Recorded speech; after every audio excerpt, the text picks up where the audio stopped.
Nature, beauty, flowers, plants, air, animals, and fruit. These are all gears to a bigger ecosystem that bees directly impact. Today, I will be giving a speech based on the bee population dwindling and its consequences. For those who know a little about this, you probably don't know how much that bees impact life. Have you ever eaten a strawberry or fruit? Well, those are things that bees directly pollinate. And for those who know a lot, you may want to find ways to slow the bee population, slow the decline of it in particular. Personally, I am an art student who loves art and loves nature. Nature includes animals, air, plants, and bees, all alike, and I want to see it thrive. I have borrowed a plethora of observational studies for the declining bee population made by researchers themselves in this speech. So today I am going to show what is happening, why it's happening, and what we can do to stop it. So, what is happening exactly? There is proof of that the population of pollinators is dying. What is pollination? Pollination is the transfer of pollen from the male anther part of a flower to another female part called the stigma to reproduce more plants and more seeds. Of course, this is important. And there are different pollinators who help this out, like bats, but honeybees are the biggest example and biggest contributor to pollination. There have been many studies about the dwindling population, one of these being Earth Island Journal study, Bad News for Bees, conducted in 2020.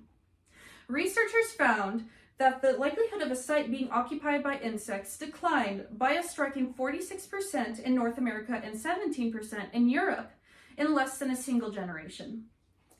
So what exactly do these statistics look like? So if you see this is from the past 2 decades, all the way back to 1990. And this also uses statistics showing that there have been 3.5 million colonies in 1990, but it all declined downward to underneath 2.75 million and plateaued in 2010 due to efforts after noticing the bee decline. So now that we've looked at these statistics, we can see exactly that there is clearly a reason for why there's less bees. So why is this all happening? There are multiple reasons for why the population is dwindling. One of these, of course, being global warming and the rise of fossil fuels. However, a direct cause of pollinators dying is not just global warming, but pesticides. For example, Tanya Lander has written an article called Network Modeling, Citizen Science, and Targeted Interventions to Predict, Monitor, and Reverse Bee Decline in 2020 for Plants, People, and Planet. On the main cause of pollinators dying, she writes, bee decline has been attributed to habitat loss and fragmentation, often linked to exposure to agricultural chemicals, parasites, and pathogens. So what exactly are these pathogens, parasites, and pesticides? Well, for example, here is Ortho and Bayer, 2 of the biggest pesticide brands used by people to help their lawns. They use harmful materials such as neonics, responsible for bee death, as opposed to organic materials. Of course, this is the biggest contributor to bee death. So, exactly how can we stop this? Well, overconsumption in general is a big issue and is the biggest contributor to global warming. The use of harmful pesticides in general needs to stop.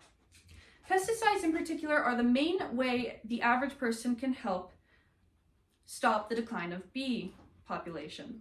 According to the video, honey production drops as bees become intoxicated on pesticides by Associated Press, made in 2007 to record one of the lowest points of bee decline. Pesticides are commonly used on produce. At one point, the video states, once ingested, the pesticide can cause the bee to become so disoriented that it can no longer find its way back to the hive. Bees have to travel 1,500 kilometers each day to produce honey. So, talking about pesticides used on lawn, what are some good brands that can be used to help this? Well, Well, here is one called Be Safe. Be Safe uses pesticides such as herbicides, sulfur, and corn gluten, which all are organic ways of using pesticides and organic materials used in pesticides. So as opposed to using harmful materials like neonics, you can use organic materials and pesticides like that. It might be a little more costly, but it's still worth the result. So in this speech, I have summarized what is happening to the bee population, why the population is dwindling, and how exactly we can stop it. There are many things that are beautiful about nature and worth protecting. Flowers, grass, air, bugs themselves, animals, and fruit. Have you ever had a piece of fruit? Have you ever tried it? They're very delicious. And whenever you try one, the next time you eat a piece of fruit, recall the bees dying to make the taste suit.